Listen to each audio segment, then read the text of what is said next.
Aida Fitri sudah tiba di komplek perkantoran Kargo Kuala Namu, Medan. Syedalon jenazah almarhumah Aida Wati, seorang tenaga kerja Indonesia atau TKI di Malaysia, asal Kampung Lawe Cimanok, Kecamatan Klut Timur, Kabupaten Aceh Selatan, tiba di rumah keluarga pada Sabtu 4 Juni 2022, pukul 6.40 waktu Indonesia Barat. Camat Klut Timur Gusmawi Mustafa yang ikut dalam rombongan penjemputan jenazah pada serambinews.com melaporkan bahwa jenazah Aida Wati berangkat dari Bandara KLIA Kuala Lumpur pukul 15 waktu Malaysia dan tiba di Bandara Kuala Namu Medan pukul 18 waktu Indonesia Barat.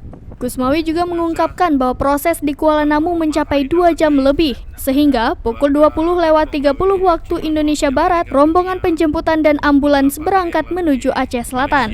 Saat ini sudah ada di Gunung Sekorong. Setelah proses fardu kifayah, pada pukul 9.30 waktu Indonesia Barat, almarhumah dikebumikan di kampung asalnya di Kampung Lawe Cimanok, Kecamatan Klut Timur. Seperti diberitakan sebelumnya, tenaga kerja Indonesia atau TKI di Malaysia asal Lawe Cimanok, Kecamatan Klut Timur, Kabupaten Aceh Selatan, Aida Wati yang berusia 47 tahun meninggal dunia karena sakit di Rumah Sakit Hospital Pulau Pinang, Malaysia pada Minggu 29 Mei 2022 lalu. Kabar duka tersebut disampaikan oleh Sekjen Pemuda Aceh Selatan atau PAS di Malaysia, Sahmina, melalui pesan suara di aplikasi WhatsApp yang diterima wartawan pada Senin 30 Mei 2022. Dari Tapak Tuan, Taufik Zaz, Serambi On TV.